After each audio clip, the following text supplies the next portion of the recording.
this study. I'm going to try to finish it up Friday. So today, are you guys ready? Today we are going to be in the most holy place, or the holies of holies, depending on what kind of Bible you have.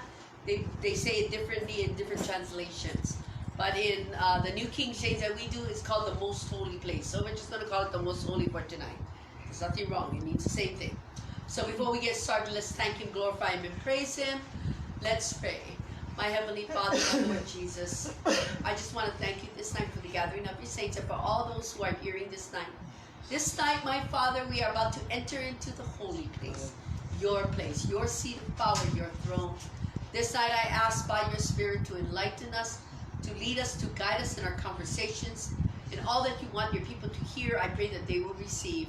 As they open their hearts, they open their minds, I pray that you will awaken them, awaken their hearing to your voice, but most of all, open the eyes of their heart, that they will see their own life through you, my Lord. And most of all, they will see their relationship with you and how it has grown and gotten stronger. And may they learn how to get closer to you because of this study. But this study is because of you and all that you have given to us and all that you desire for us to hear and to learn this night. I pray we will live by it, walk by it, and glorify you because of it. So this night I thank you. If anyone should be on their way, keep them safe, traveling mercies upon them. All who are on the highways and the freeways, my Lord, keep them safe, drive with the Lord. But this night, just thank you for your voice, thank you for your word, thank you by your Spirit for your insight, thank you for all that you're about to give us. Glory belongs to you always, in Jesus' name, amen. Hallelujah. So tonight, we are in the Holy of Holies, aka the most holy place. This is God's place. This is His house, right? It's His house. That's why our last study was on the veil. I called it the veil of mercy. It's God's way of having mercy on us, because so we don't just walk right in there, right? Because if we do, you would die. That's what it is. But it kind of prepares you to enter into something with God. But by the blood of Christ, which started at the beginning, by the blood of Christ, blood is sprinkled by the high priest, the year of atonement, blood on everything, right? Blood, and blood on the curtain, and then the veil, then it opens. He puts blood, because let me tell you, I found out today that the veil couldn't even be touched unless it was sprinkled with blood. So on the year of atonement, when this went up, on the year of atonement, they would Aaron would sprinkle blood on it, then he could open the veil. But no one could just open the veil and then sprinkle blood. They had to atone for it. They had to put mercy upon it, put blood upon it. Then it could be open, and then they would walk in. And when he would walk in, he would take a golden censer with him, which is kept here, but he would fill it with the coals and take the incense, and he would take that censer into the most holy place with the blood. And he would first take the blood after the kind does the stink. He would take the blood and he would sprinkle it on the mercy seat itself of the Ark of the Covenant, and then he would take the censer and he would walk around, making atonement for all of Israel and all the people, right? Before he leaves, after he speaks with God. Then he would leave, close everything up, and then walk out so others can walk in. So, but that was the year of atonement. This is what happens the year of atonement. So now that we have gone through the sacrifice, the life that was given, the new life that has we walk in our new life through baptism, we have entered through. We are no longer separated from God, so the veil between the outer court and the holy place is no longer a hindrance to us. So we walk into the service of God, or in union with God in the holy place, is we learn to serve, we learn to walk, we learn God's will. And in this holy place, the three articles, the table of showbread is the only thing in here that is made of acacia wood overlaid with gold. Because this is representing communion with God, which represents you and God. We are like acacia wood covered in gold. Gold representing the glory of the most purest form of mineral upon this earth, which is covered or overlaid upon the article, right? Overlaid upon the article. So it's like us sinners, or us being covered in the glory of God, yeah? In communion with God, okay? Everything else is pure gold, because the lampstand was pure gold. And the lampstand was pure gold, and the fire came from God. It's not from us. It's like the Holy Spirit, His fire, our desire, His fire, yeah? That feeds that. So it is in us. This is why holy place is about us, right? This is in us. And then the altar doing mediation or intercession, lifting up the people. Yeah, your sacrifice, you're laying down your life as a ransom for many kind of thing. It's like that is a sweet aroma unto the Lord. That is made of pure gold too. All pure gold. And when all of this is in play, and all the blood of the sacrifice has come into play, we enter into the most holy place. Once we have sprinkled the blood of the sacrifice, we have accepted that it has been accepted by God. The veil is open, the veil of mercy that protects us from being killed, readies us to enter. We enter in and we face God in the most holy place. It's called the most holy place because that's where God is, okay? Now in the most holy place, other than the censer that is brought in, the ark is the only thing in there, the Ark of the Covenant. Now we're going to get into the ark a little bit. Only its construction and its meaning, but I'm not going to get into the things inside of the ark, because the things inside of the ark is going to really reflect on our true relationship with God, and then I'm going to bring everything together. We're going to end this study. So today I'm going to talk about the ark itself, just the ark, the structure of it and its meaning behind it, okay? So the ark in the holy place and why this is a holy place. So when we look at the most holy place, only God and only the high priest could enter in. Only the high priest could enter in on the Year of Atonement. Other than that, no one could enter in. The only one who could enter in at any given time was Moses, because God would show up above the mercy seat in His glory, and He would talk to Moses face to face. So Moses would hear His voice, and he would speak to God plainly, and that's where he would be. And the only time you could tell when God was there, when this was glowing, when the glory was there, is when they saw the pillar of fire, pillar of smoke. When that was lifted up, the glory left the temple. It was kind of like that. So the pillars was assigned to everybody else on the outside, that God was present. That God was present in His place, in His seat, at His throne. So when we look at what's happening here, I'm going to talk about this ark. Now, the ark itself, right? The Ark of the Covenant, the ark itself was made of two pieces.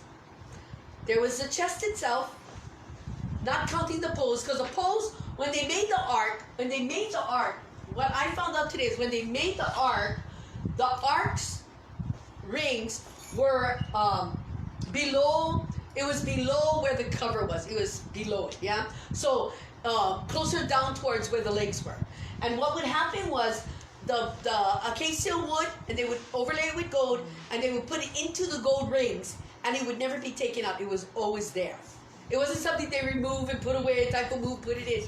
Once they made it, they put it in there. Even though it was a separate piece, it became one with the chest, with the ark, and so it was never removed after that. And so the chest itself is made of acacia wood that's overlaid in gold. Like I was saying with the showbread, the acacia wood is representing us, the flesh, right? The flesh, this is us, the flesh. But overlaid in gold, which is the glory of God, kind of like that. It's overlaid in gold with purity, with holiness, right? That shines. So the bottom half is like that. Now, in the bottom half, the chest part, is the 10 Commandments, the manna, and the rod of Aaron. Okay, it's in there. But the cover itself, which is called the mercy seat of God, the cover itself was made of pure gold. But the chest was not. Isn't that interesting? Why don't we make the whole thing of gold? I was like that with God. Why isn't the whole thing gold? Because it's about God as the cover, the top, the cover, and us as the chest. Two pieces becoming one. That makes it complete. Am I making sense? So that's why it's two pieces. One of pure gold, one with acacia wood. And that was the thing. So we are going to talk about that. The stuff that is inside, we're going to talk about on Friday, because I really need to break it down and then bring it together. But we're going to just talk about the chest, and we're going to talk about the cover. So if we go to Exodus chapter 25, we're going to talk about the ark and of the testimony. It's called the ark of the covenant, or the ark of the testimony. The testimony is the witness of what God had intended, a shadow of what was to come. So it's a testimony of what would be happening, right? So let's take a look at this. Okay. In Exodus 25 from verse 10 to verse 22. Now I'm going to break this down. And I need you to see it. Okay, so the ark of the testimony says, "And they shall make an ark of acacia wood. 2.5 cubits shall be its length, 1.5 cubits its width, and 1.5 cubits its height. And you shall overlay it with pure gold, inside and out. You shall overlay it, and shall make on it a molding of gold all around." Let's stop. So, when the chest itself was made, like this is saying, you shall make the ark. But we're just making the the chest part, right? And overlaying with gold, overlay inside everything. The whole thing is overlaid in gold. Make it of wood, acacia wood, and then overlay it with gold. So it's a chest, it's a vessel. So it's representing, the chest itself is representing, it's about you as the vessel. As a vessel. Okay? That's what it is. The true vessel of God. Remember, you've gone through all of this, right? From the outer court, acceptance, God's will, and now you are in this. You are in this place with God, this union, this oneness with God. But we're going to talk about you as being part of that relationship, in that relationship with God. So you as the ark, because the ark is representing many things. The ark is representing God's throne. The ark is representing Jesus Christ. The ark is representing you. Because it's a shadow of what was to come. Yeah, it's a shadow of what was to come. So I'm looking at it tonight as you, but it also represents our Lord, because that's who he was. Remember, he sits at the right hand of the Father. When he ascended onto his throne, he and the Father became one. Yeah? He was flesh, and now he's glorified. So he was like acacia wood covered in gold, just like us. Acacia wood covered in gold. Kind of like that. So it's a chest. So it talks about you, us being as a vessel, like Jesus Christ as a vessel, right? Verse 11, and you shall overlay it with gold, and you shall make it the molding of gold all around. Okay, verse 12 says, and you shall cast 4 rings of gold for it, and put them in its 4 corners. 2 rings shall be on one side, and 2 rings on the other side. So the rings are representing something too, because the rings are representing like a fourfold witness. It's part of the testimony, because this is the ark of the testimony. And every ring represents the testimony of God, because it is carried to show the people, right? It's carried. Did you know that once a year they would bring the ark out? God would have Moses when God, I guess the year of redemption, which was every 7 years. They would bring the ark out, yeah, bring the ark for all to see. For all to see. And Moses was the only one God would allow to open the ark and bring out the articles that were inside to show the people. It wasn't glass. You know, it was covered in gold. So Moses was allowed to bring it out to show all the people. And that was the year of redemption. And that was like once every 7 years. And so God would allow Moses to do that for the people, that they may see. Yeah? See what's inside, right? To remember what God has done as a testimony of what God does. So it was carried on the poles, because we go on to the poles right in verse 13. And it says, and you shall make 4 poles of acacia wood and overlay them with gold. And you shall put the poles into the rings on the sides of the ark, that the ark may be carried by them. The poles shall be in the rings of the ark, they shall not be taken from it. And when you look at the fourfold witness, you're also looking at the fellowship with others. So the fourfold witness is justified to those who will carry the gospel beyond you. Am I making sense? Because even though the Aaron was the only one who could go in and see this, and Moses was the only one who could go in and actually talk to God, right? Actually talk to God. It was the Kohathites who carried the ark, even though it was covered with the badger and the blue and the red. It was covered. It was actually the Kohathites who actually carried it on their shoulders. Yeah, the Levites, right? They carried it on their shoulders as a testimony of who they serve, of what they have received, their service to God too. So it was like the witnesses of what was. So if it was meant for only Aaron and Aaron's sons to interact with God here in this most holy place, then they would be the ones who should carry it. But God didn't. He made somebody else carry it. And that's the whole thing. It's like you and your gospel. It's like you knowing the truth, right? You as a vessel of God, the rings are the testimony of the witnesses that others will carry and tell others about it. You get it? It's kind of like that. I'm giving you the symbolism of this art, yeah, about you, because I'm saying it about you, but you can see it in Jesus, that those rings represent that fourfold witness he talks about in John chapter 5. Now we're taking the Gospels, we're carrying the ark for all to see now. Get it? Kind of like that. So the post must never leave. In other words, the testimony that people receive can never leave them. They've heard it. They've testified. It's kind of like when God, when I do ministry and people come and they get a word from God, it will never be taken away. They know they heard it. You see what I mean? Can never be taken away. It's not, they cannot make it as if they didn't hear it. It's there. It's stuck. It's not going to move. You heard it. You get it? It's like that. It will never be taken away. It's there. It's also a witness against people. You know what I mean? Moving on. verse 16, it says, and you shall put into the ark the testimony which I will give you. So in other words, once this is created, once the vessel is prepared for the service of God, and you carry, God will give you or put into you the testimonies that you will share with the world. Who you're becoming in Him. What you're becoming because of it. Am I making sense? He put into the ark the 10 commandments, the Aaron's rod, and he put in the pot of manna as a testimony of what God has done for them. So just like with us in preparing the vessels, now that you're prepared to become the vessel of God, to serve God in that way, to take the gospel forth, for other people to carry the gospel forth, God's going to give you what you need to put into you so that it becomes a part of who you are. Who you are, what He sees of you, because of what He has done for you. Yeah? So it's a testimony that goes inside. That's why He says, then you shall put into the ark testimony which I give you. You cannot put your own testimonies in there. It's all about what God has done, what God is doing, who God sees you as. You get it? Those are the things that go into you, that's in your heart, because of what He has done. Get it? Moving on to verse 17, says, and you shall make a mercy seat, and then now we come to the cover, right? Because now you're an empty vessel, God's going to put the testimony in you, okay? The testimony hasn't been given, you're still an empty vessel, prepared for God to fill you, okay? Verse 17 says, 17 to 21, it says, and you shall make the mercy seat of pure gold. No acacia wood here.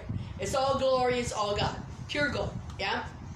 And you shall make the mercy seat, or the cover of the chest, the cover of the ark. That's the mercy seat. A pure gold, 2.5 cubits, shall be its length, and a cubit and a half its width. And you shall make 2 cherubim of gold, of hammered work. You shall make them at the 2 ends of the mercy seat. Make 1 cherub on one end, and the other cherub on the other end. You shall make the cherubim and at the 2 ends of it of 1 piece of gold with the mercy seat. And the cherubim shall stretch out their wings above, covering the mercy seat with their wings. And they shall face one another.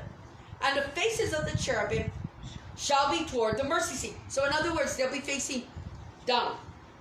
Because the mercy seat is the cover. So they're bowed. I don't know why people think their heads are up. The glory of God is shining between the wings. That's not the mercy seat. The cover is the mercy seat. So their wings are spread out and their heads are bowed. They're bowed before God. Am I making sense? Yeah. So they're bowed before God. And the cherubim shall stretch out their wings and 20 above, covering the mercy seat with their wings, and they shall face one another, and the faces of the cherubim shall be toward the mercy seat. You shall put the mercy seat on top of the ark, and in the ark you shall put the testimony that I will give you. Okay, so now we know the cover part. The cover part is God. It's all about God. And God will cover the testimony that He gives you. He's got your back. He's the provider. He's the one who called you. He's the one who's doing this. And the testimony He gives you will go into that, and then He'll cover it up. In other words, sealing your faith or your call. Yeah. So the cover goes on top of the ark. On top of the ark, it's called the mercy seat, because that's where God sits. It's like the throne of God. It's like the throne of God. So there was let me go to this place. It just popped into my mind, so I might as well find it. I don't like when you do that. You told me earlier. You told me earlier, throwing stuff in my head like this, okay? He said in Revelation chapter 6, here, in verse 9, from verse 9, it says, it's the 5th seal, the cry of the martyrs. It says, and when He opened the 5th seal, I saw under the altar the souls of those who have been slain for the word of God and for the testimony which they held. See that? They are under the altar. They are under the altar. Why did I read that? Oh, because we are under the mercy seat. The cover is on top of us. We are under God. Am I making sense? It's kind of like that. So they are under the altar of God. Yeah. So this is what popped into my mind. So what he's saying is his covering, or he covers, or he's upon us, or on top of us, or he's over us, right? But he seals us. He causes the ark to be closed, become a chest, to become one, to become that ark, to become that chest. Without the mercy seat or the cover, it's just a box. Until the cover is on top of it, now it's an ark, or it's chest, right?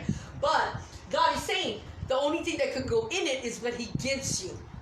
And that testimony that he gives you is because that's what he calls you for his service. What he calls you to be, what he has done for you, all the testimonies that he gives to you to justify or testify of who you are, just like our Lord. All the things he had done testifies of who he is to God and who God is to him, and then the cover or the mercy seat was put upon him, so he was glorious, and him and the Father became one. I'm in the Father is in me, and me and the Father are one. We are the Ark of the Covenant as one. Just like with us. We are the Ark of the Covenant as one. So God's covering us when you're here. When you're here, yeah? You can have oneness with God here. You can have a closeness because it's a learning. You got to learn to be sensitive. Yeah? This is where you're learning sensitivity. This is where you're learning to get in tune, in touch. Yeah? By coming in union with the things that God represents, who he is, what you have learned. Yeah? What he's teaching you to become. This learning to give yourself, learning to sacrifice, learning for his will to be done. Am I making sense? It's those things that he's doing here.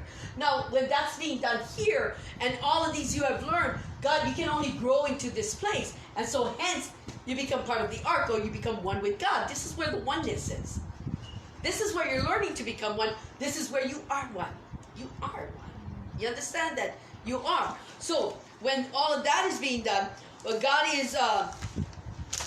place and purpose on your life, and as he walks you through in ministry, because what's inside of you is what's causing you to have this ministry, to share the gospel, and then the witnesses, the rings, so people can carry the testimony forth of the gospel, making disciples to carry forth the gospel. Am I making sense?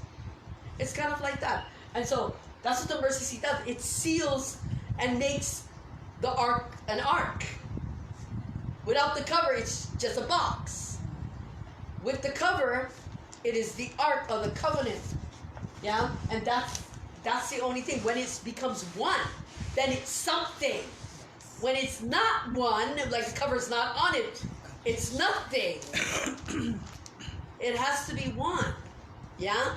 And this is God. God telling you of your purpose. God testifying of your call. God solidifying who you are to him. And you, by your walk daily, your service to him, is solidifying who he is to you. Making you folks one with one another. I and the Father me, and we and the Father are one. When you look at verse 22, he says, and there I will meet with you.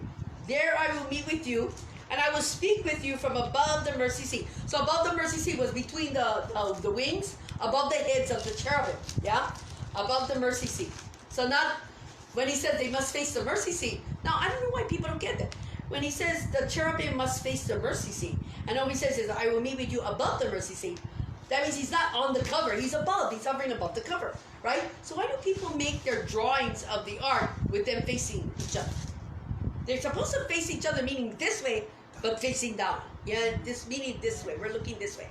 We don't have to look at each other, meaning that our bodies just have to be towards one another. Yeah? I don't know what people think. Anyway, different Bibles, I guess, say it different ways. But it says, and they shall be, and this is where I will meet with you. Only when this becomes one does God meet with you. Yeah? Only when it becomes, that union happens, does God have that voice to speak. You understand that? He says, and I will meet with you, and I will speak with you from above the mercy seat. That's when he will speak. Now, remember, you guys are learning the rules, the laws, the will. But he still ain't talking. You're learning to be sensitive to the will of God. But in here, he's talking to you. He's sharing himself with you, and you're giving your life for him. It's a one thing. It's a one thing, yeah? That's what it's becoming.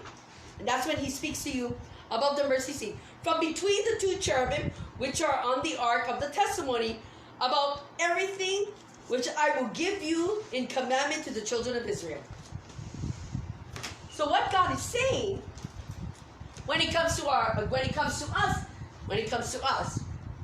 is that you are the vessel that carries the testimony of God about who you are, what your purpose is for His will, right? And Him testifying of who you are and the ways that you walk, the way that you walk and who you are. He seals you by putting the mercy seat or the mercy and grace upon you to solidify that you are who He has created you to be. You are one with who He says He is. Because like I said, without the cover, you're just a box with stuff inside. Yeah? You are who you think you are. But with this, you have God saying you are who I say you are. You know what I mean? With the cover, He's saying you are who I have made you to be. You understand that? And this is the oneness. And in this oneness is like the consummation of all of this. Remember I was talking about the consummation of marriage. This is when there's real intimacy. This is when there's real intimacy. When you and God are like that. Yeah? This is when that happens. Okay. So bringing, I told you guys I'm winging this tonight, right? Did I mention that? Yeah, I did, because I haven't been feeling well. Anyway, I'm winging this. So whatever He gives me, you get it. So what He gave me right now is, He dropped into my mind, is in Matthew chapter 7. He says from 21 to 23, not everyone who says to me, Lord, Lord, shall enter the kingdom of heaven. Not everybody who says, Lord, Lord, in here shall enter into this place, into my presence, into the kingdom of heaven. But he who does the will of the Father in heaven. In other words, you doing His will, you learning His will. This is doing His will. This is learning His will. This is doing His will. In the holy place, you're learning His will. In the most holy, you're doing. You get it? Because you're solidified. You're one with God. That's right. Many will say to me in that day, but Lord, have we not prophesied in your name? Cast out demons in your name and done wonders in your name? Right? Isn't that what we're supposed to do as servants of the Lord, the will of God? Isn't that what He said to do? That's what we do. But this is what He says. And then I will declare to them, I never knew you. What that means is, if you read in the Old Testament, when husband and wife became, He says, and he knew his wife. And he knew her. And he knew her. And that's what He's saying. He's saying, when they said, that means they became one and something came forth. They had a child. And, Jacob knew his wife. And he knew Leah. And he knew Rachel and Leah, right? So he knew, and he knew his wife. And he knew, and he knew, and he knew. They don't say, and they had sex. They say, and he knew. Yeah? They became one. They became consummated. They became one. And they brought something forth. And that's why people will say they think they hear, but they're really here. And God says, I don't know you. I don't know you. Get it? I don't know you. You who practice lawlessness, who thinks you're one with me, but you're just a box with stuff inside. Get it? Yeah. I know. Hey, you're smart. You know what I mean? It's kind of like that. And I will declare to them, I never knew you. I never became one with you. You wouldn't allow it. You thought this holy place, the service and the will and learning and growing was the place. And this is where we serve. This is where we work. You know what I'm saying? We cast out demons in you. We prophesied in your name. We did wonders in your name. Yeah, you did. But I never knew you. You never became one with me. I never knew you. Depart from me, you who practice lawlessness. Lawlessness is those who do not do the will of God. This is the union of the will of God, the oneness with God. This is where everything is leading us to come to this place with God. Yeah? Being here, some people will be here, some people will be here. But this is this throne room, man. This is the place to be. Because above the mercy seat of God is the glory of God. Okay? So glory of God, people call it the Shekinah glory. You know why? Because in Hebrew, Shekinah means, I wrote it down. Oh, see my tongue said what? Means one who dwells. That's what Shekinah means. One who dwells. But when you use Shekinah glory, it says, He caused to dwell. God's divine presence. Yeah? So when they talk about the Shekinah glory, they're talking about the divine presence of God. Yeah? The divine presence of God dwelling. Dwelling.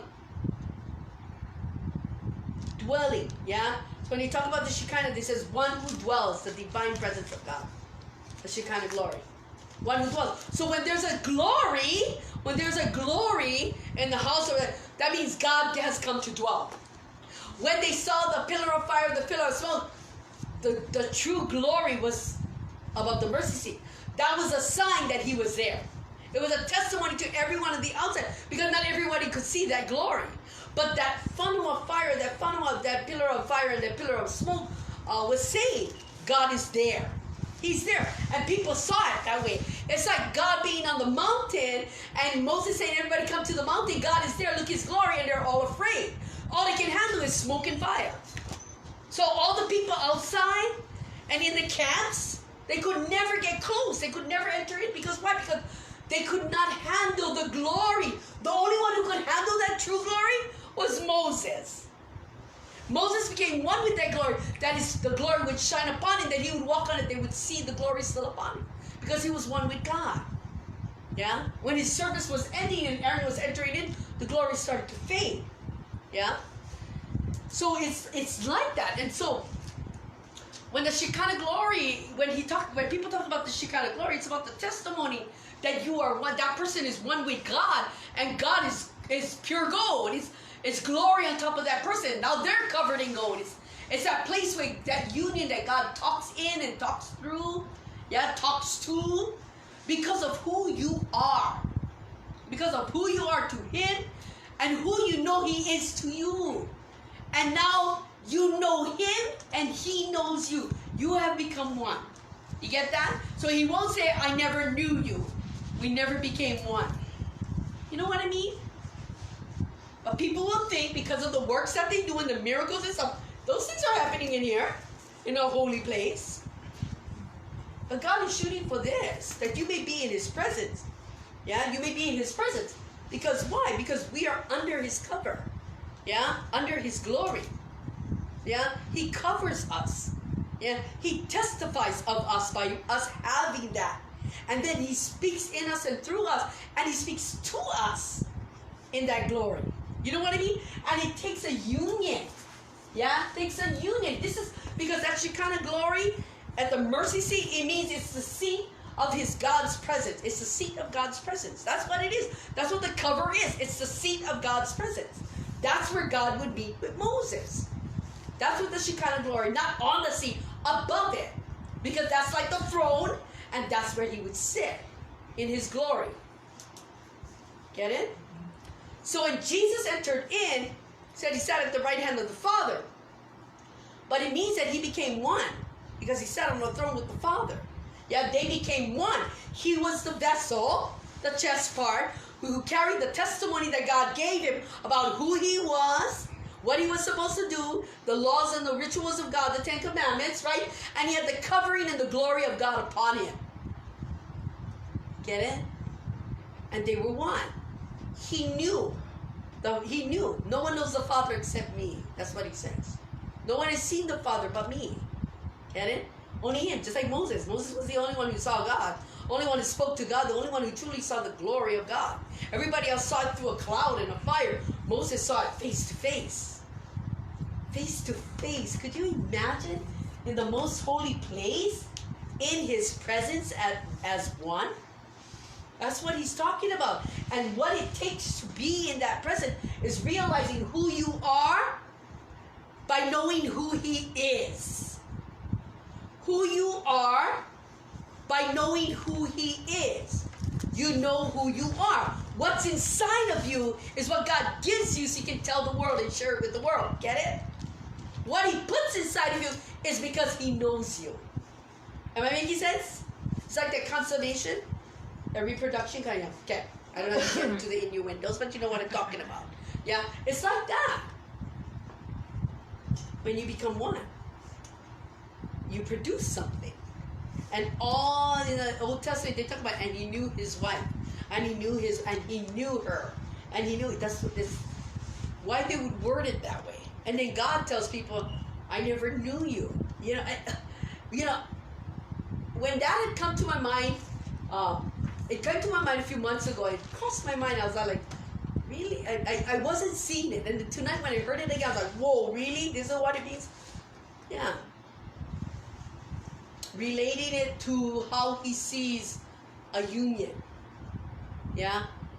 how he sees it. And that union, that oneness, I in the Father in me, shows that kind of consummation with God, you know. I'm in you, you in me, and we are in the Father. I'm in his hands, he is in my hands, and you are in my hands. All the way around, it talks about being in one another. Being in union with one another, being in tune with one another through total acceptance of who you are, what he has given you, and who he is, because he is who you believe he is. You know what I mean? And that's where this happens. The Ark of the Covenant, it's the carrier of the promise. The Ark is like a case, or you as a vessel, the Ark or the carrier of the covenant. The covenant is the promise. You are the carrier of a promise. Jesus was the carrier of a promise for us, and we became one with the promise. So now we are carriers of the same promise for others. You know what I mean? And it's kind of like that. So in the most holy place is where the true promise lies. Because while you're in here, you can still say, I never knew you. Because why? Because the mercy. The veil is not the atonement for the sins. Sin is still happening. Yeah, sin is still happening. Even though you're doing the work of God, sin is still happening. So just like with this, sin is separating from you from God. Even though you're further in, you're still separated from his. You may be separated from God, but now you're separated from his glory. This is about his glory. This is about his, this is about entering into his will. Yeah? So many people enter into his will, but never enter into his glory. You know what I mean? And to enter into his glory, you must be most holy. Be holy, for I am holy. Yeah? And you need to know him the way he knows you. If he says, I know every hair on your head, I know you, I've known you since the day you was born, we need to know him the same way too. We may not comprehend the fullness of who he is, but we know him.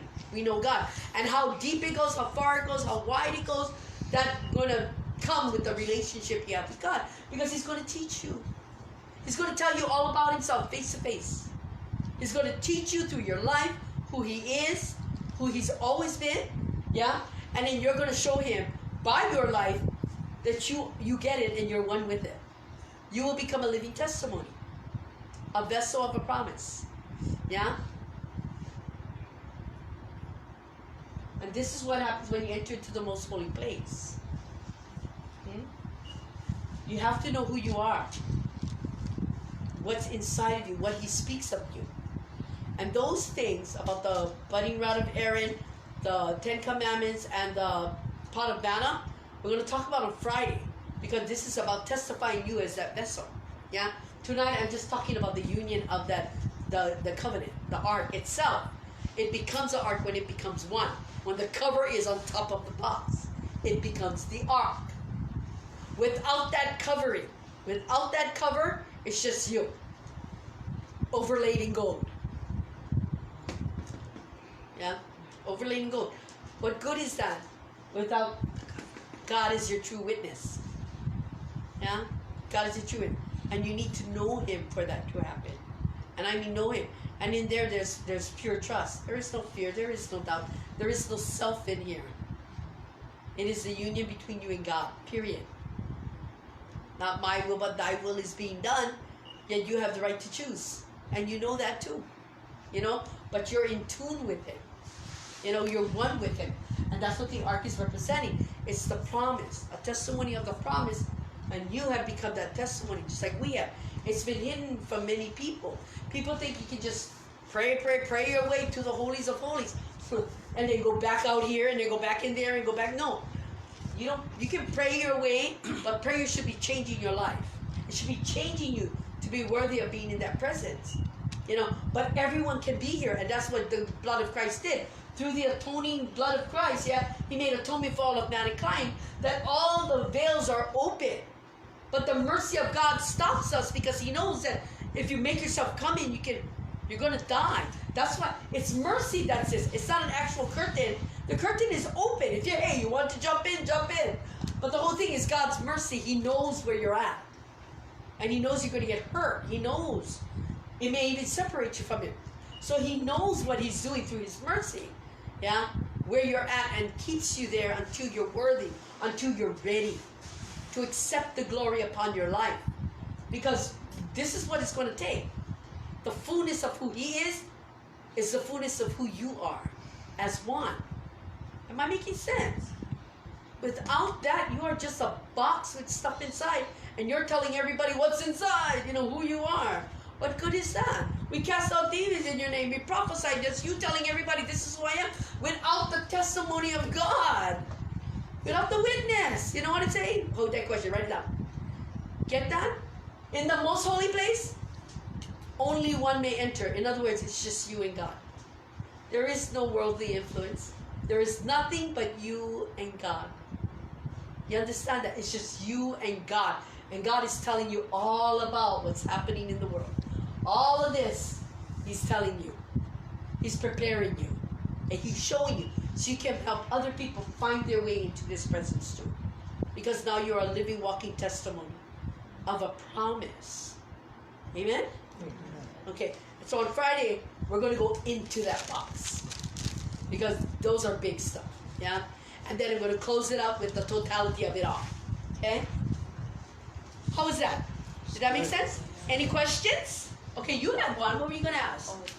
I told you write it down. Without the covering, you're basically dead. Like you Without haven't rising up or resurrected kind of thing. Because I never knew you, right? Yeah. You got to have the cover.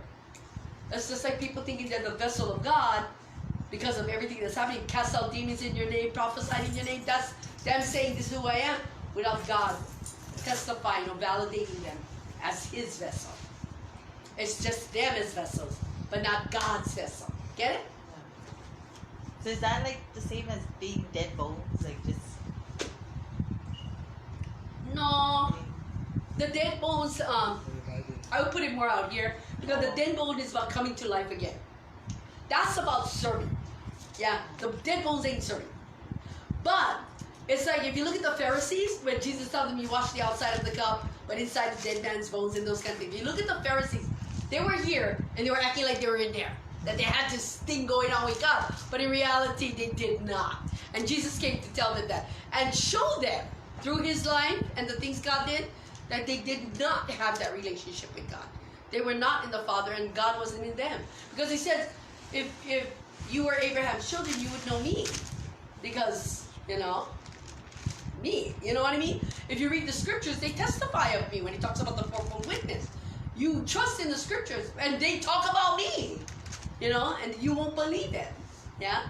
Kind of like that because of the way they saw themselves. So they didn't have the covering of God. They had the law and they had the structure, but they still couldn't enter into this glory and say we got because they couldn't let self go. In that place, it's total death. It's all you and God. It is no longer you. Not you alone. In here, it can still be you. You're still serving God. You're still in the holy place. You're serving God. You're doing God's will. You're glorifying him through your life, and he's doing things in your life and through your life. But only in the holy place, when you become one with God, there is no you. There is no you. It's you and God. I am in him. He is in me. We are one. As he is, so I am. You get it? It's no longer me serving God. It's God in me and I am in him. This relationship, it's this union. Yeah? In other words, you're no longer single, you're married. You know what I'm saying? And you've changed your name. It's just like What? you was explaining now. Once you put the hand to the plow, that you don't look back, you just move forward. You got to keep going. Keep on going. Yeah? That's this kind, serving. The hand to the plow is like this. Because this is moving you this way. But many people are satisfied here. Yeah, and many people fall back. That's why I say, once you put your hand to the plow, you start serving and wanting to do God's will, you can't turn away. That will drive you into his presence. And aren't we all looking to be in the presence of God? Yeah. Do you think being here, you're in the presence of God? You know what? God is all-seeing, all-knowing. Yes, he sees you. Yeah, he knows you. Yes, that's like being in his presence, okay? Because he sees and he knows, yeah? Like, I see you and I know you. Okay, so if you leave this house, I still see you and know you, right? Because I know you, right? But you'll be at your own house, but I know you, right? Unless you live here, I don't know what the hell you're doing. You know what I mean? You're doing what you want to do. Yeah? Unless you're one with me, I know you, but you're still doing what you want to do. Am I making sense? So yeah, so he can see you, he knows what you're doing, but you're still doing what you want to do. You know? You're still doing what you want. And here, you've given up that life to do his will. You'll die. He died on the cross there. You know what I'm saying? It's not my will, it's thy will. And you do what must be done to get there. And this is the Garden of Gethsemane to the cross. Get it?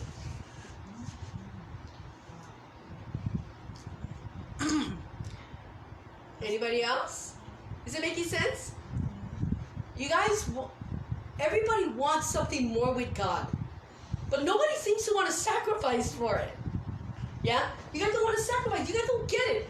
In this place, you don't have anything. Everything in your life is not yours anymore. It's not your kids. It's not your car. It's not your home. It's not your money. It's not your job. It's not even you anymore. It's God. In you, through you, covering you, doing for you. It's him doing. What you get is because of him. And what do? You give it back to him. So he can do whatever he wants with it. It's like that. If you can't let it go, you just can't be thanking God, oh, look what you gave me, look what you gave me, and validating yourself. Am I making sense? Yeah. In this place with God, everything is his. Because your life and your livelihood is his. Your existence is his.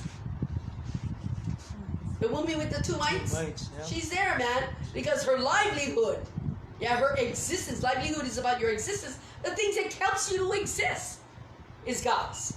She's not afraid. Get it? And in that little parable about the woman with the 2 mites, Jesus acknowledges this woman. Just like in this place, God acknowledges you and does for you because he knows you're his. Because she knew him and he knew her. Yeah. They were consummated. That's right. They were consummated. He knew, even if she was a winner, he was like, he saw her because he knew her. He knew, and he was telling everybody about her. So he became the ring. So he became that witness to who she is and what she has with God. Compared to everybody else in the place, the woman with the least in the eyes of man had the most with God, had the true connection and relationship with God.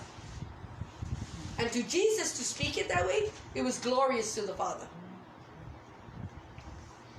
But because of worries and woes, he's still here. Because concerns and troubles is that you can't seem to trust. You want to trust God. You want to trust God. You want to have more with God. Well, this is what it takes. You got to give up this world, accept the mercy, and step into the grace. Step into this union with God. That's a hard place to be because not everybody can be there. Not everybody wants to be there because you have to die to self. In here, you're still you. In here, you're his.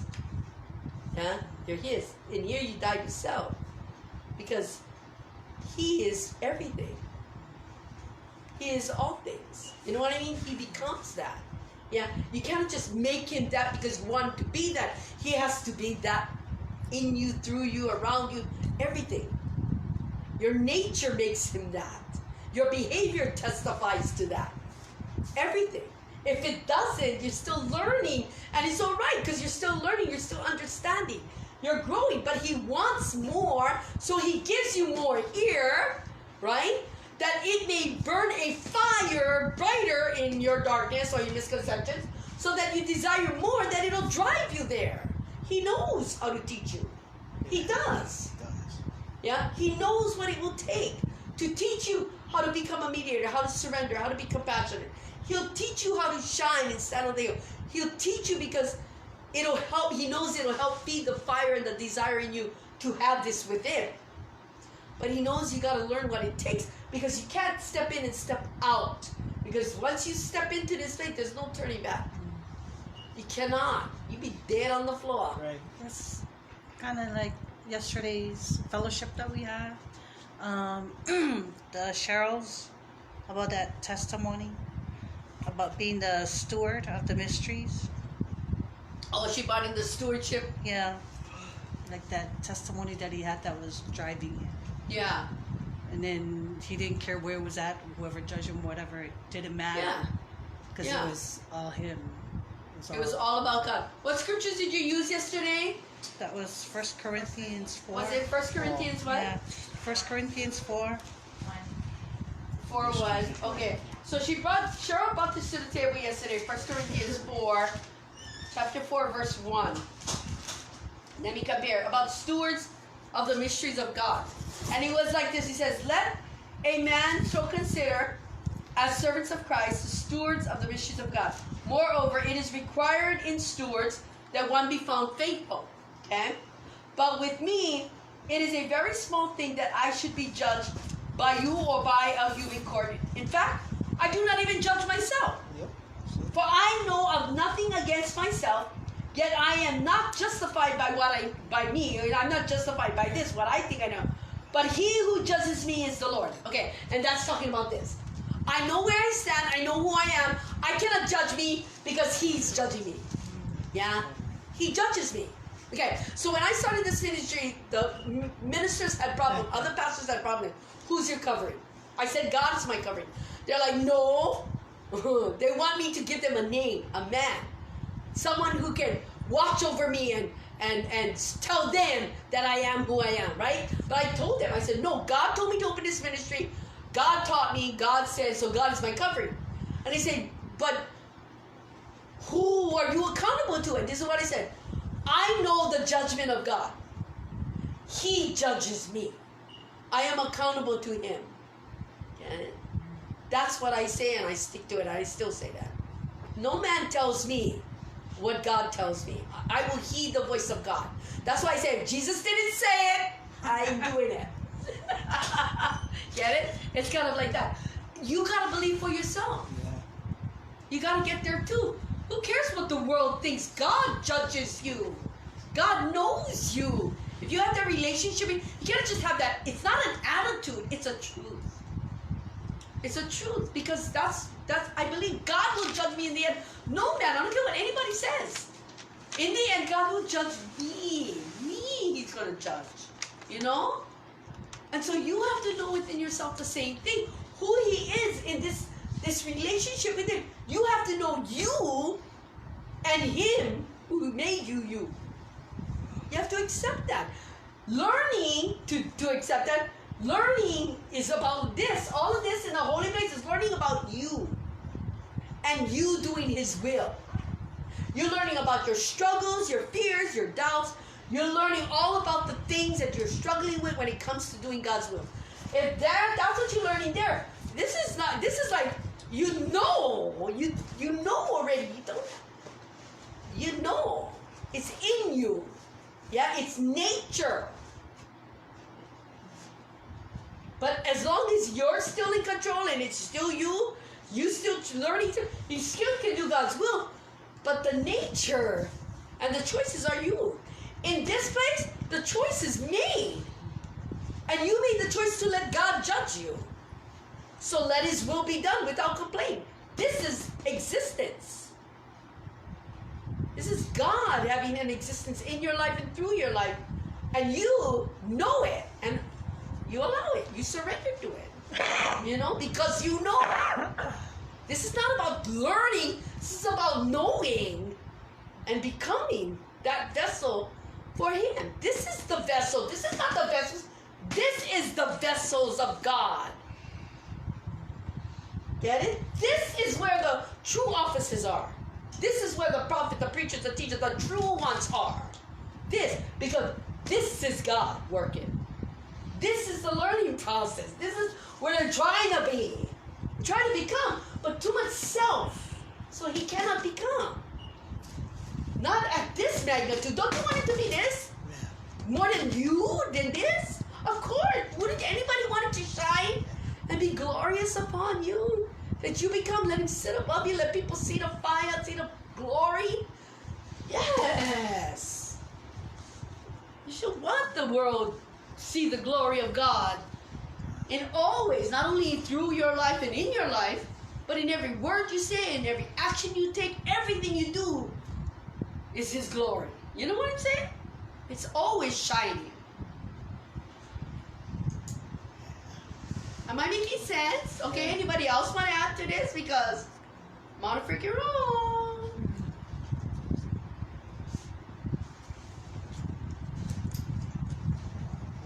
That holy place, that most holy place, that holies of holies, you cannot force yourself in there. There is nothing you can do that can put you in there.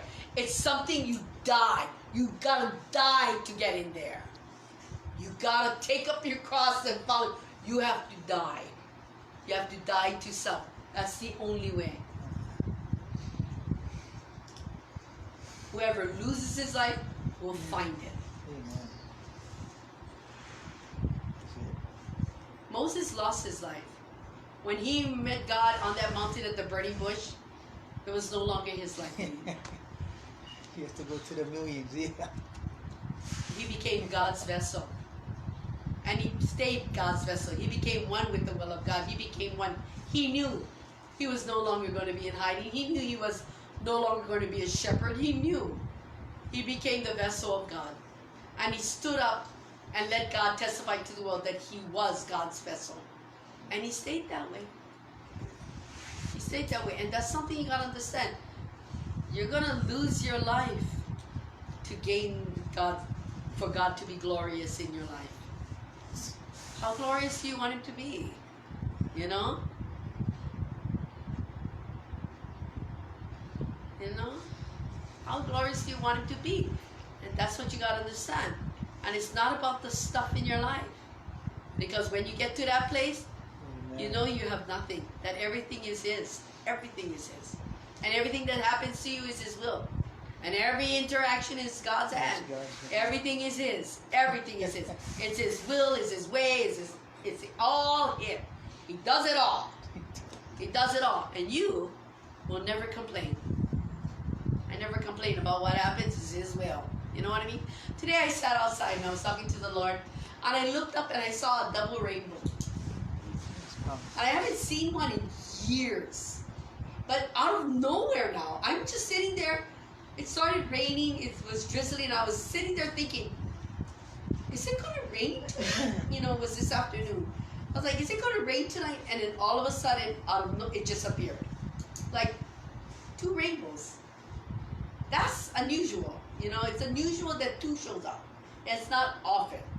And so I think I only saw it maybe once, twice at the most, but it's been years since I seen one. And I saw it and I looked and I kind of chuckled and I said,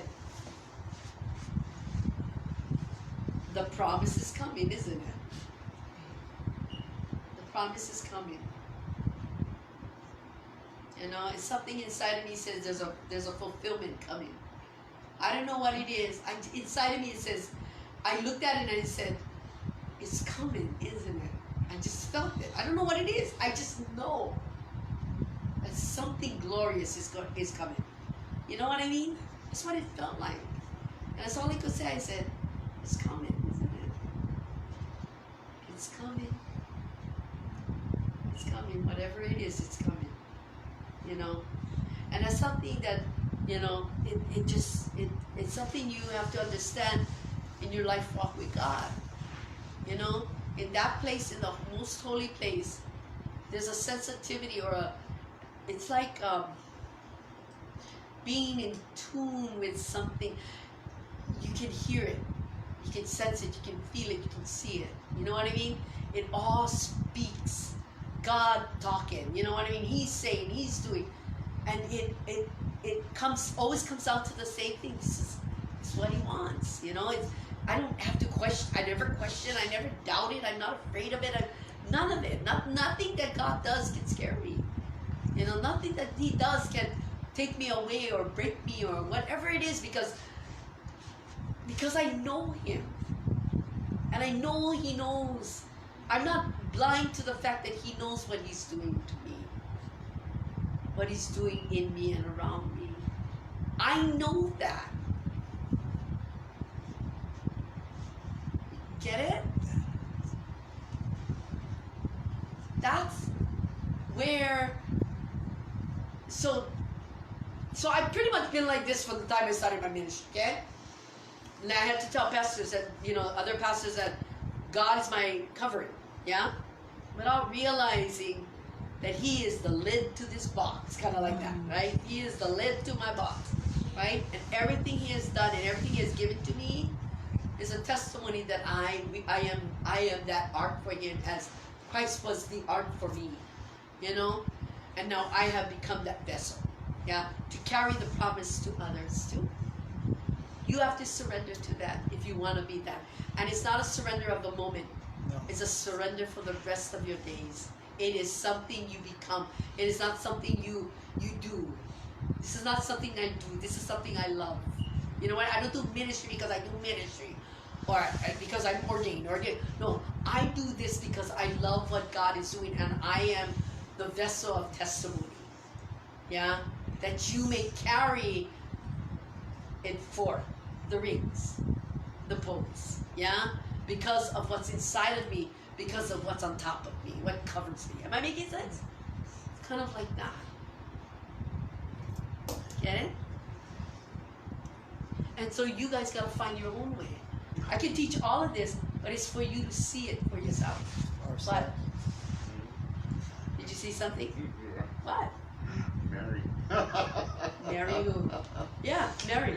Yeah. She popped into my mind a couple days ago. No, it just popped. It just Mary. Because when you said covered by God. Yeah. Yeah. Yeah, he overshadowed her. Yeah. He covered her and knew her. That's what he said. He knew. Yeah. He covered, That's it. overshadowed her, and she brought forth the promise. Mary. Yeah, I actually had that talk with him last week. Wow. Yeah, about that. They're good. See? That's You see what I'm saying? It has to be inspired, and then something comes out of it. Exactly. It's good. Amen. Anybody else want to relate in a way? What about you guys? You guys get it? You guys see yourself? Yeah. Isn't it making you? Shall I give you guys little stick fingers and you go like Pinatella dog? I'm here. I'm here. That would actually give it to everybody, right? It's funny. You guys welcome because I stick that man over there. You gotta put the blindfold on. And let God guide you. Lord, lead me. Funny.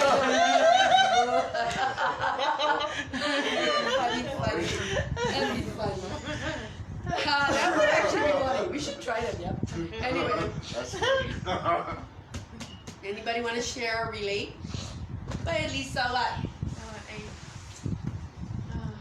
I am nowhere near like you with your relationship with God, but you know what?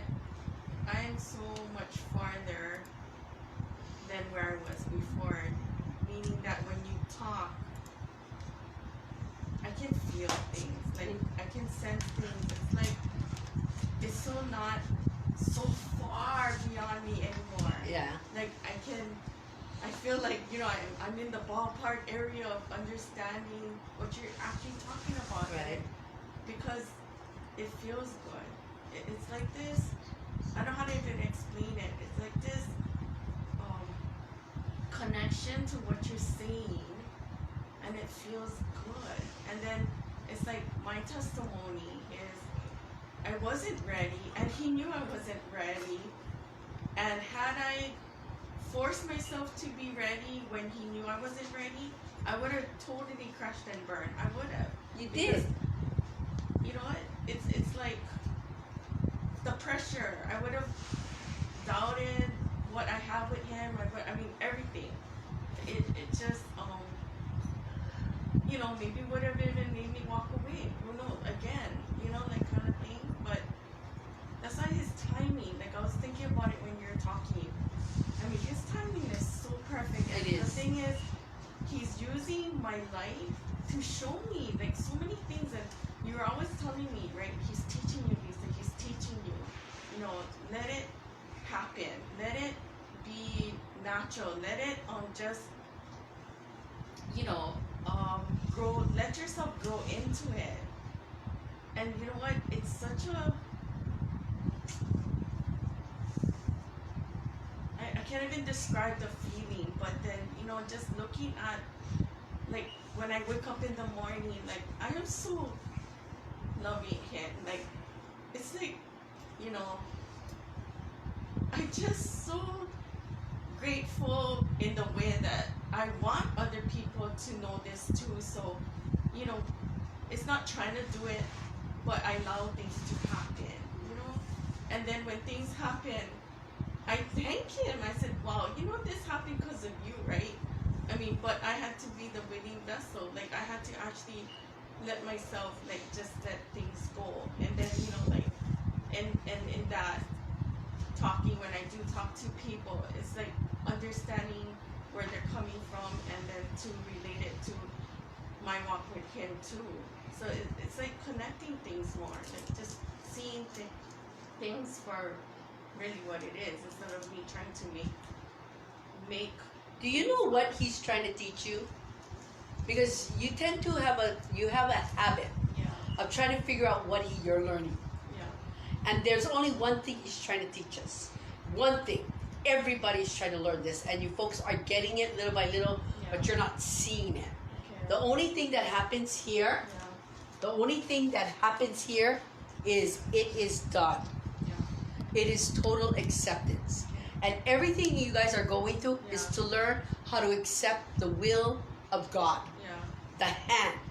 And that hand, the hand of God, the will of God, will break you, will destroy everything you believe, will do that. But you have to learn to accept God's will. You have to learn to accept God and all that He is. So everything that's happening, like you say, you're hearing and stuff like that, it's good because it's part of God saying you need to accept. Yeah. And part of that is hearing and seeing, because you got to accept and know. That's how you learn to know. Yeah. So we become wiser. God isn't teaching all these little things. Right. He's teaching everybody one thing. Right. Yeah. Just like Jesus' whole life was one thing. It was all about total acceptance. Who He was, who God was in Him and through Him, all the way. And even from the Garden of Gethsemane to the cross, He accepted everything because it was the will. Even if He didn't feel it, He knew, knowing it was the will. Total acceptance. And then on the cross, He accepted death. It is done. And when it is done, that's when you become one. That's when your life is no more, not yours anymore. That's when we've given it and we accept that. But it has to be total acceptance, because it's not about just us learning to accept. It's about learning to surrender, to give our life away, to tell God, you are mine and I am yours, you know, and learning to be in that. And that's a lot of the problems, because sometimes we're going to fail being in that place, because even though we can accept the things that He's doing, we still haven't accepted Him. Yeah. And that's the problem. He's not trying to make you folks learn how to accept the things that He does. Yeah, He teaches us His will, so you can accept His will. That's not teaching you to accept what He wants you to do. He's teaching you to accept Him, and this is what He wants. It's about accepting Him first, so you can do that thing. That's why we learn that in the holy place, and even outside. We learn these things. Yeah, we learn to surrender ourselves. We learn to have a new personality, a new way. Yeah, but in here we're learning to be sensitive to His will, so we can accept that will. Acceptance is the key, so we can accept that. Is it also to like accepting who we are? Yes, remember it's one. That's the art. Remember the box? Yeah. This is who you are. You gotta accept what He's created, what He's given you, who you are, everything, and then know that He's over you. He's done this. You're sealed. You're one. Everything that you are is because of Him. Everything that's inside of you, because He put it there. That's why in you is a testimony, a truth. You get it? And only God can give you that truth. And you come to that truth when you have acceptance. You receive that truth when there's acceptance. Get that? Just accepting how you feel, what you do, and No, accepting Him. All that how you feel and how you do is nature. it's nature. He doesn't want you to accept nature. You gotta know you. Okay, it's hard to explain because I gotta go a certain way. But the whole thing is, you cannot stifle yourselves by thinking He's trying to make me, not get angry or, feelings and emotions. No, it has nothing to do with that. It's everything to do with who He is. Period. Just who He is. And who He is has determined that He's doing this today. Or He's making this happen today. Because you accept Him as God. And you accept Him as all the omnis, all knowing, all seeing, all present and benevolent. And because He is that to you, He can do whatever He wants. And you can accept that. No matter what it is. So it's not about, because when the emotions and stuff kick in, that's just you reacting to what He's doing. Am I making sense? But He needs us to be in a consistency. Total acceptance means you're in this joy and in this peace with No everything. matter what's happening. No matter! Right. No matter how people going out there, and Yeah. you're still in a place. Because you accepted him and you are that steadfast You're person there. with all that chaos. Yeah, you're not one with all of this. They're one with it. You're not, so you can see it. You can hear it. So us reacting to what's going on It's is still you. It's the sin showing us that we still have that sinful side, that human side. You have a nature. We always have a nature. I will always have this nature. But I've accepted this nature that He made me. Yeah? It's not about me changing who I am so that I can be acceptable. Yeah. Yeah, it's about me accepting that I am a big mouth. I swear, I do whatever the hell I want. I don't care what people think. But I freaking love God doing it all the time. You know what I'm saying? I don't care. God judges me. Yeah. And I know this. I know this and I walk in this. I am who I am. I am who I am because He created me this way. Why am I fighting against it? And if people don't accept it, God judges me. I'm not making them hate me. They hating me on their own. I'm not doing anything apart from God, so it's them. But it's okay. They can do that. They can feel that way, right? So it's not about me rising up or being different or trying to. It's about me knowing who I am because I know who He is. I know what He has created. That makes the I am. Walking in the I am is walking in that likeness. If we can accept God in His fullness, who He is, and all of this, then we have to accept who we are because He created that out of that. You know what I'm saying? So just like we accept Him, we have to accept ourselves in our totality, our weaknesses, our strengths, whatever it is.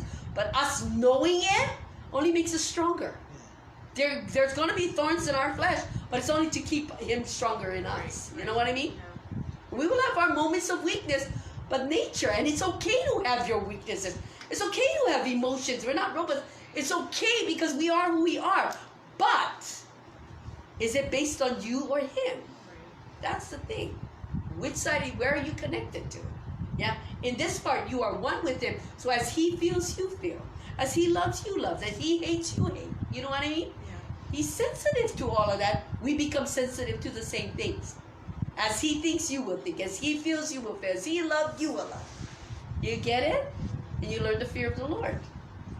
Kind of like that. But it's not something that's going to change because because I tell you this. It's something that you're going to learn. Yeah. It's something that you're learning. Yeah. Yeah? Because it's not nature to be Right. as He is. And I think that's still in like a hindrance for me. That nature. Because it kicks in. There's okay, you're not here. You're always going to have this nature, Yeah. Lisa. And the nature is going to kick in because it's you. Yeah. And it's okay. Yeah. You got to accept that. Yeah. You're not accepting that. You think you got to be something better, holier, righter. But what's wrong with you now? Why can't this be what He has made and created and accepted? Why can't you accept it? So what if you rise up? So what if you raise your voice? So what if you get angry whatsoever? That's your nature. That's what He created. But you're not doing it to hurt, to harm, to maim, to reject. It's truthful. It's honest. So is He. He's not trying to change you so you stop feeling that way. He's trying to make you accept who you are. So you're at peace. Because if you try to change your nature, Yeah. you're not going to be I'm gonna happy. I'm That's gonna- right. You're not going to be at peace since He cannot work. Get it? It's like so simple. Yes, it is. Yes. You know what I mean? You're Because making it's it hard. difficult because you're Yeah. trying. You think You know why? Yeah, it's that. Yeah. you're thinking you have to Yeah. change something Yeah. to be accepted or more acceptable or to become more. No. When you start accepting yourself, He can become who He is. Because as long as you're trying to change your nature, you're actually bucking against Him. And guess what He does? He does things around you to bring that nature out. Because He's saying, well, this is you, so why are you hiding? So since you want to be like that, you think you're not like that, we'll make that come out. I'm going to show you that that's you. Yeah. Because He needs you to be you so He can work. That's So so you true. can It work. is. He needs you to be who you are so He It can truly is. be God. Yeah. And then which makes me truthful because Yes! I mean, like, you know what I mean? Like, He brings it out, so I have to actually say, yeah, that is me. Yeah. It is, you know? I gotta be honest Yeah. with myself and said, you know what? True When you that. can accept yourself, Right. then you can accept others. Because if you try to change, you're going to try to change others too. That's true. You cannot do that. I guess I never thought of it like that. That if I try to change myself, I would expect, Others to change because you Yeah. want them to. right. You're trying to because change their trying to- perception right, of you. Right. I don't want anybody to change their perception of me.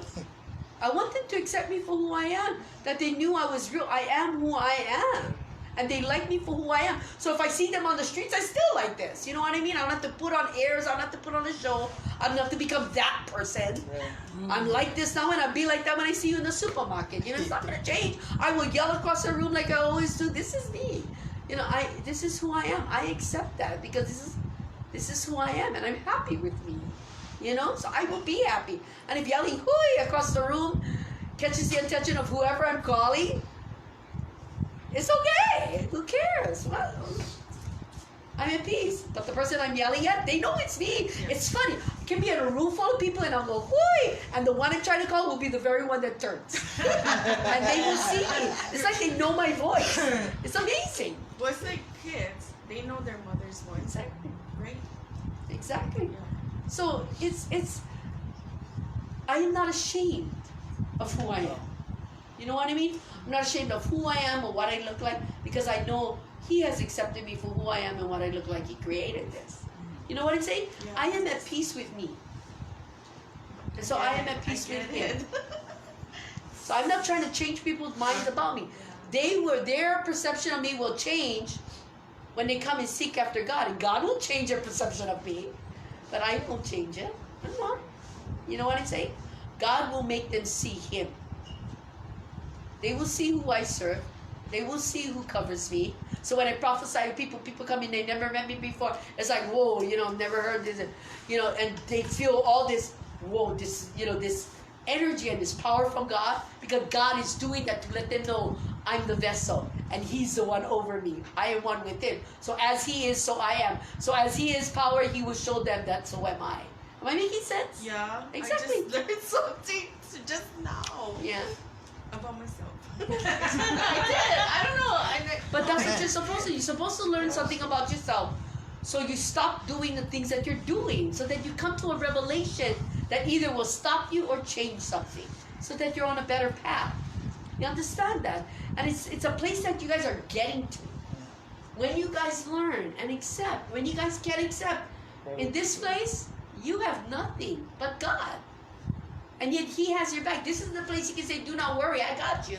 And you won't worry. You know? Because He's got you. In this place, they say I walk in the I am. Because I do.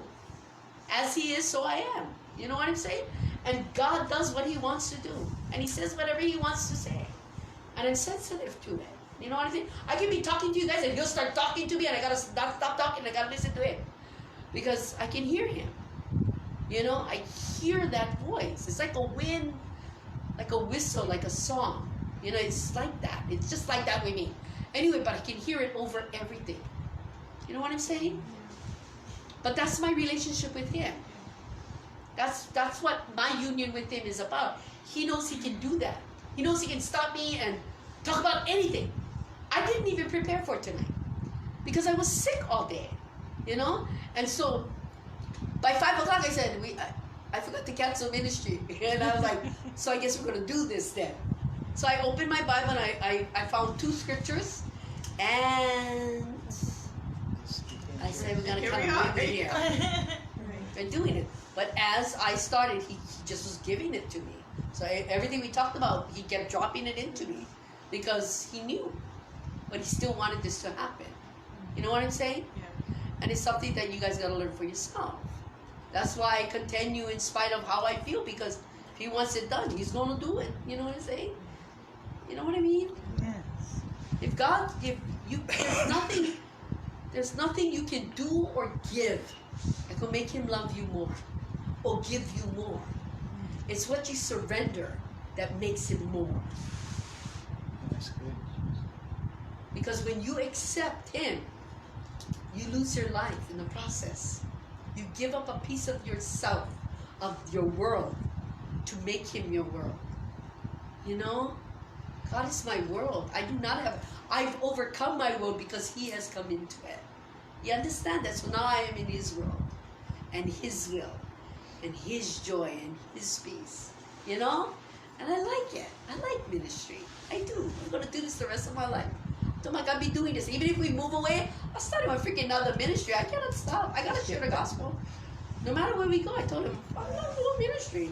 That's why Jackie said, I'm going with you. I started like, if you move in, I'm moving with you. I told him we better buy a house big enough because maybe a couple people might move with us. You know? The whole thing is, God's not trying to change you people. But He is trying to be the light in your world. He's trying to remove the darkness that made you, in a way, not His light. Right. And when the light comes back, when God comes back and He becomes so much more to you, the light will shine and you will see yourself again. You know what I mean? You will see the truth. That's what He wants. He wants you to see what He sees. You know, He's not disappointed with you. You're disappointed with you. Right. You know? I did. I just. He's not. He's not. He's not disappointed that you didn't know. He's not disappointed that you did not. Remember, I always say this: the timing of God is everything. He knows exactly when you need to hear what you need to hear for whatever purpose He has. He's so perfect. He's so freaking perfect. I fucking love God. It's my Jesus, man. But anyway, you guys understand what I'm saying? That's what happens there. That's what happens there. There is peace there with yourself, your life, and everybody and everyone around you. Because you are your world. You are your world. You know what I mean? When He says, I've overcome the world, He's not talking about the world. He's talking about my life. His life. I've overcome my life. And any grief or sorrow or anything anybody who says or any judgments, I've overcome it all. Because I'm at peace. I know me. I know Him. I'm at peace. You know? So we have to learn to overcome our world. Yeah? Overcome life and become. Become. What He has created. Be at peace with it because it's a beautiful thing. Yes. It's a joyous thing to be who you are. Without the expectations of the world. Yeah? People telling you what you need to be, how you need. Oh, no. I am who I am. It's like, you gotta love Paul. I am what I am. You know, I'm a murderer, a thief, I was a liar, I was a deceiver. I was, that's what He's saying, I was. But I am what I am. Amen. By the grace of God, I found my way. You know what I mean? So we are who we are. We did what we did because we did not know, but now we know. So we can become who we want to become. We can be better, brighter, if we choose to be. We can be closer if we want to be. God's not going to force anybody into His presence. But if you want it, hey, the veil is open, people. The veil is open. Anybody else? I want to say, Oh, go ahead. you know how you just mentioning about the wood that's us? Yeah. All the things, yeah. Like the art, like how you explained it, never see it that way before. Like, we're the vessels. We carry what God speaks to us, what God teaches us, that's what He gives inside of us. And He seals it.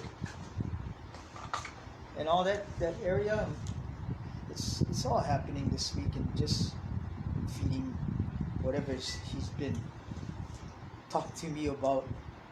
I've been in places where I heard Him say, go here, and this person, they played out. They showed up. I was at the gym just talking story, and I'm glad the way how you said it. Be who you are. Yeah. They needed help. I said, hey, I'm here. You know, and they just do you up. You know, I went to their house, fixed a toilet. They're elderly people, but we had a joyful time, and they just needed to be ministered. Man, I just thank God. And I was thinking before I needed to be something else. And those things that carry wood, God wants to seal it. He wants to be a cover. Yeah. I'm glad you bring this up because I'm seeing it play out, and I just want to keep feeding that fire, and that coal, that wood. Yeah. And I need to do that. Yeah, and it's gonna play out. it is. And I've been seeing it happen. The people that came in mind, they called me throughout this week, and one of them was Ted. He was worrying. I go, I had a word for you. God said, don't worry. You worry too much. He goes, oh, Junior, that's all I needed to hear. Yeah, don't worry. You got plenty of money. You retired. It's just the ones I met, you know. Yeah, it was meant to be where I'm at. He's teaching me a lot of stuff. And wherever I went today, God just opening my eyes more. Places that I needed to be or supposed not to be. Leaks that's in the wall. I heard it because our sink fell down, but I heard something else. That was a major thing. It was leaking for a long time. I fixed it. I said, that's you, God. I told the guy it was meant to be. I was here to fix that. And little things like that God is showing me now. He's trying to make you sensitive. Yeah. Yeah? He's trying to make it nature to be sensitive. Exactly. And that's your problem. Yes. Nature. Because old nature kick in because what's inside. Yeah. And you gotta accept, in order to let go what's inside, you gotta trade it off. Yeah. You gotta accept something to trade it off. You know what I mean? So you have to let yourself go and accept God. The new name, like you said, Yeah. being married, He gives that name. Yeah, that's right. You gotta accept what He gives. You know, what He deals you is because He needs you to see it. Yeah. It's good that you're learning this. It's good that you're learning this. Like Lisa, you guys are. I hear you guys always testifying about what you guys been going through, what you guys learning. When it becomes nature, I will praise God. Yeah. It's not Yeah, for real. Because I always hear you guys testimony, and a week or two later, it's like, what the hell happened? It's like So I just wait and see. It's like that, like you said, it's just an open box here. It's not. Yeah. So I'm gonna cover you. The cover will come when it's right, when it's time, when you're ready to accept completely. Yeah. And that's the whole thing, completely. And that's the problem. That's the big. There's always, like I said, like He tells them, didn't I prophesy in your name? He's saying, I never knew you because it wasn't complete. Yeah. It wasn't complete. And that's what He's talking about. I never knew you. I wouldn't have seen it that way unless He said, I never knew you. It's like, that's what, like when I said, that's when you know Him. And He knows you. That's when you become one. That's the consummation, yeah, of it all. And that's when everything comes forth. Yeah? The truth comes out. You know? What, bro? No, I was just thinking of something and I was like, I don't want to.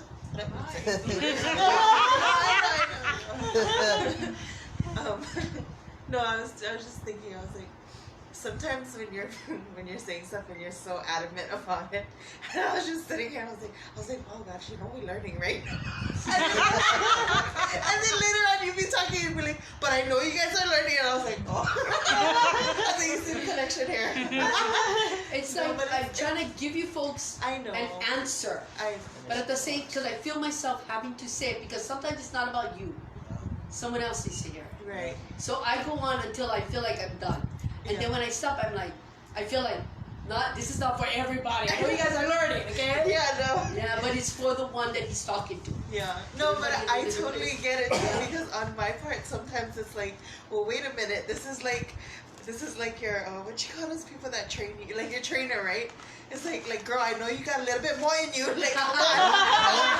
That's true. It kind of feels like that. Like, I know I'm here and I know I'm learning, but when I hear you talk, it's like, well, shut, come on. Like, you know what I mean? It's Get there. with it. Yeah. Honestly, everything I said, it's there. It's inside of you waiting. You're the problem. Yeah.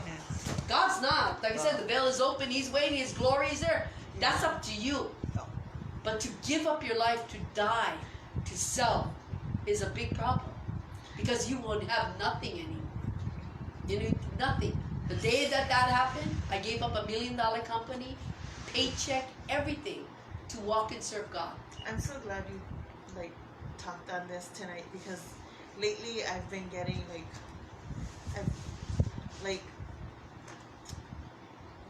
seeing things like that way, seeing that nothing else is gonna matter. Yeah. You know what I mean? Like, things start disappearing. Yeah. And it comes up every now and then, but this like put it together. Like this made sense. Like Yeah. now I know this is what he was talking about. And I don't always understand, what he's saying, but I was like, I'm thankful for this because it makes sense. This is all about trust. Just like any marriage. You gotta trust your husband gotta trust you. It's gotta be that kind of relationship with God. Yeah, and there was no room. When I was looking, I was like, there's no room for anything There else. isn't. There isn't. There isn't.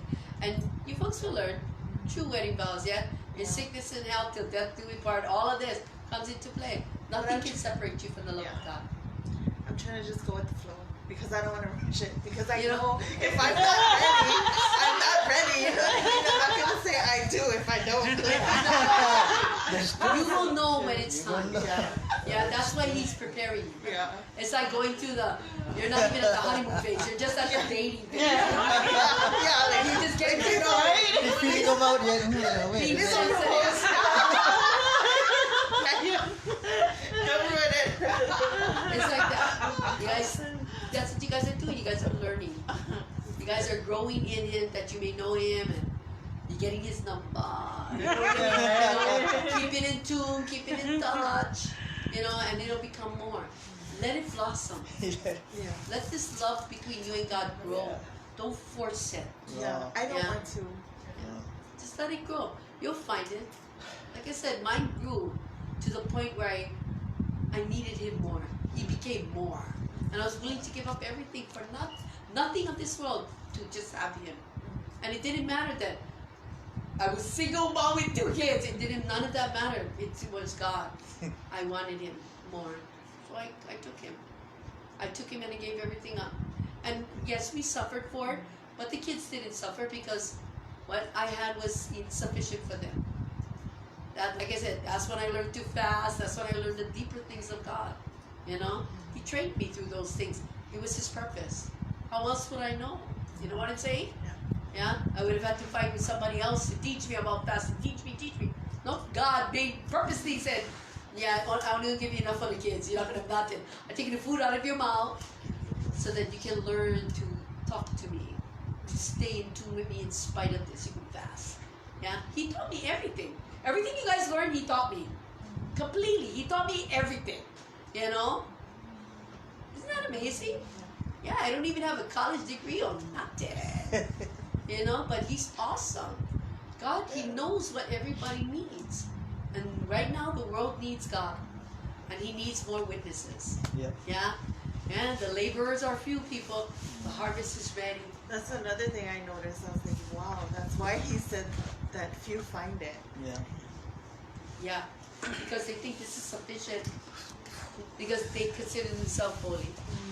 Yeah? But He'll say, I never knew you. He wants that union. Because that's the union, that intimate place between you and God is what will take you into the kingdom. Like Jesus. Because like you said, it's like living it here. Like we live it here and it's easy to pass over because Yeah. we're already living it here. You're already in it. You're already in it. Just like Peter says, when I shed this tent, I will be there. Yeah? I will step right into it. Pastor, I have a question. So, What? like, the most holy place, is that where you pick up your cross and follow Him? No. Or This that's is where you learn to pick up your cross and That's head where back you That's home. where you died. Yeah, picking up your cross means you're willing to die. Yeah? Dying is the problem. Yeah? So you can't pick up your cross and put wheels on it. You gotta carry it, baby. You learn. You learn. Jesus went through the streets with His cross. Not on wheels, He literally dragged it until someone helped Him, yeah? When He fell, someone helped Him. But He wasn't dead yet. Now, getting nailed to it is hard for people to do. Because getting nailed to it means you're surrendering to what it means. Being lifted up means you're a witness and a testimony to all that you have just given up. Dying means you know Him. I hope you got that because I forgot what I just said. I just saw it. Am I making sense? That's what it is. So people think picking up their cross is dying. You just started your journey. You just started your journey. That's why you got to learn to hate your life first. Mother, father, sister, brothers, hate, and yourself. Then pick up your cross and follow me. You have to learn to let go of your life so you can get to that place with God. Yeah? You can't have your life and have God. You can't serve God and marry. It's not going to work because there will always be influence. You got to get rid of these influences by accepting Him. Picking up the cross means you accept the will of God over your life and all that is in it. And that journey will take you to the kingdom. It's just the beginning. That's just the beginning.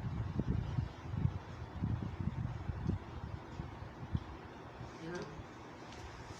Any questions? That was a good study. Praise Jesus. I like when he does that. He just kind of on it. But I hope you guys learned something tonight about the most holy place and the ark. Friday, we're going to open the ark up and see what's inside of you. What God sees, what He has placed in there, and why we are who we are. You know what I mean? And why God has accepted that, and we can become one with it. And how does that pertain to the diagram of the whole encampment? Why did He set it up that way? Get it? Oh yeah, it's going to be good because I see it in my mind's eye.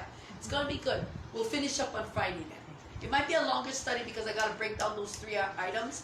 But I'll shorten it. I don't have to get into like all these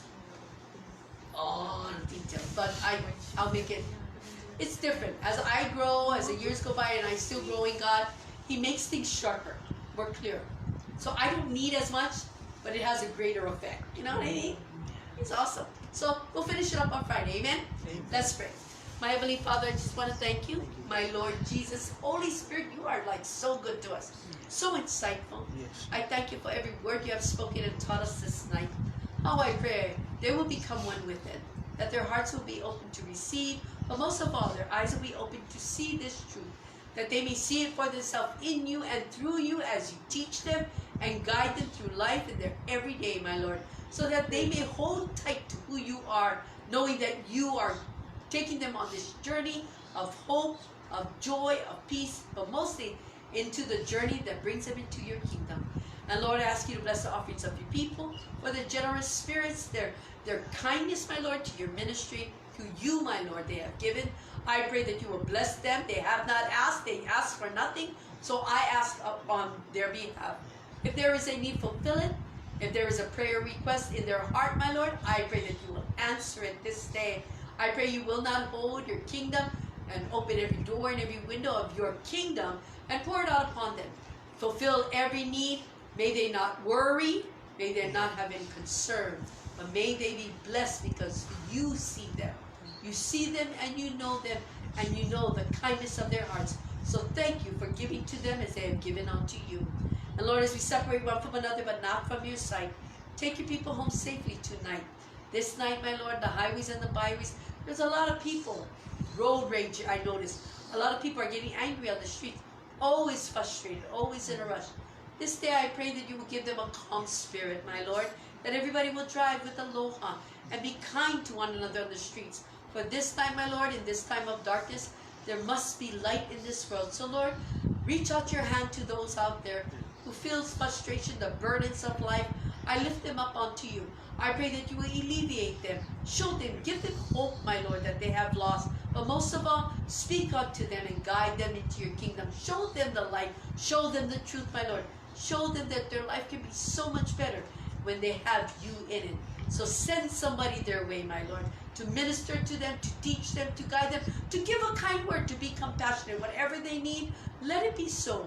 And this night I ask you, my Lord, we need more laborers, more witnesses, and more testimonies, my Lord, of your goodness. For the harvest is great, the darkness is heavy, but the children of your light, the ones who are vessels that carry the truth, we need more.